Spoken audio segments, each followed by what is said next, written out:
Assalamualaikum warahmatullahi wabarakatuh. Perkenalkan, nama saya Nindya Indriani dengan NIM 2507047, mahasiswa dari IKIP Siliwangi Cimahi, Prodi Pendidikan Guru Anak Usia Dini. Saya membuat video ini untuk memenuhi tugas UAS Antropobiologi AUD dengan dosen pengampu Ibu Heni Nafikoh MPD.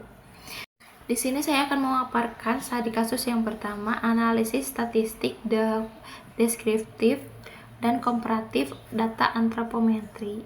Yang kedua, analisis tematik kualitatif mencari pola tema budaya. Yang ketiga, membandingkan dan menghubungkan temuan kuantitatif, misal prevalensi stunting tinggi di kelompok A dengan temuan kualitatif, misal di kelompok A terdapat kepercayaan kuat untuk memberi makanan lembut hingga usia 3 tahun menghambat perkembangan mengunyah. Di sini. Nah, yang pertama itu analisis statistik deskriptif, bertujuan untuk menggambarkan karakteristik data tanpa menarik kesimpulan perbandingan antar kelompok. Statistik komparatif bertujuan untuk membandingkan data antropometri antar kelompok. Contoh kelompok itu yang pertama ada laki-laki vs perempuan, yang kedua sebelum vs sesudah intervensi, misalnya program olahraga, yang ketiga itu kelompok usia berbeda. Langkah keempat yaitu hubungkan temuan, connection atau explanation. Jelaskan mekanisme hubungan secara logis tanpa klaim sebab akibat berlebihan. Contoh narasi penghubung yaitu temuan kualitatif menunjukkan adanya kepercayaan budaya yang kuat di kelompok A untuk memberikan makanan bertekstur lembut hingga usia 3 tahun. Praktik ini berpotensi membatasi variasi dan kepadatan zat gizi makanan, serta menghambat perkembangan kemampuan mengunyah.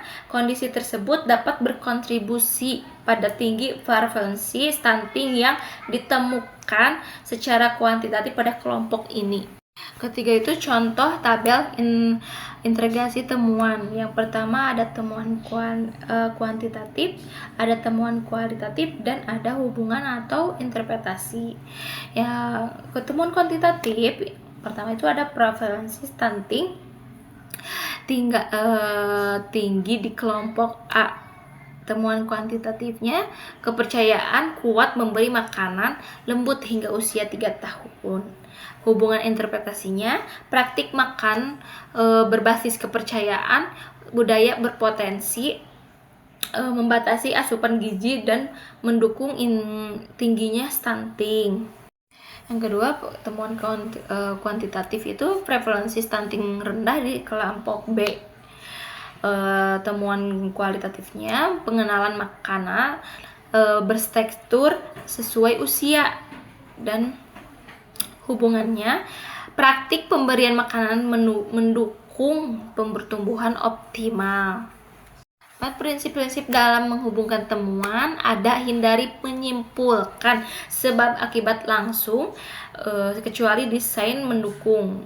Lalu ada gunakan istilah yang pertama berpotensi berkontribusi, lalu ada dapat menjelaskan, dan selaras dengan perkuat dengan literatur pendukung bila ada.